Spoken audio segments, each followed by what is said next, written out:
நீங்கள் புதுசாக வாங்கின பப்பிக்கு யூரின் ட்ரைனிங் எப்படி பண்ணுங்கிறத நம்ம இந்த வீடியோவில் பார்ப்போம். யூஸ்வலாக உங்கள் பப்பி வீட்டுக்கு நீங்கள் ரிசீவ் பண்ண பிறகு உங்கள் பப்பி எய்தர் ஹால்லேயோ ரூம்லேயோ உங்களை ஃப்ரீ அலோவ் பண்ணுங்கள். அவங்க ஜென்ரலாக ஏதாவது ஒரு கார்னரை தான் யூரின் போகிறதுக்கு ப்ரிஃபர் பண்ணுவாங்க.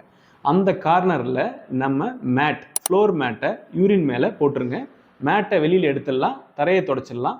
இந்த மேட்டை வாஷ் பண்ணாமல் சன்ட்ரை பண்ணிவிட்டு திருப்பி கொண்டு வந்து உள்ளே வச்சுரு. நெக்ஸ்ட் டைம் அவங்க யூரின் பண்ணுறம்போது அதே மாதிரி இன்னொரு கார்னரை வீட்டில் சூஸ் பண்ணுவாங்க.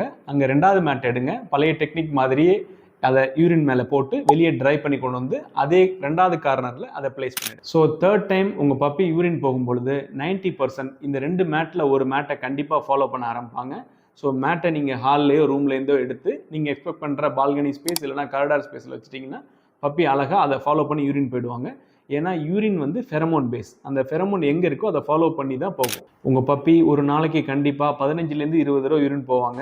இதுவே மழை காலம் குளிர்காலமாக இருந்தால் 20லேருந்து 25 தடவை போவாங்க. இது அப்சல்யூட்லி நார்மல். இப்போ மார்க்கெட்டில் நிறைய நியூ இயர் ஃபெரமோன்ஸும் இருக்குங்க. அதை நீங்கள் மேட்டில் ஸ்ப்ரே பண்ணியும் உங்கள் பப்பிக்கு யூரின் ட்ரைனிங் பண்ண வைக்கலாம். பட் 85% பப்பி தான் நம்ம ஸ்ப்ரே டெக்னிக்கு அடாப்ட் ஆகும்.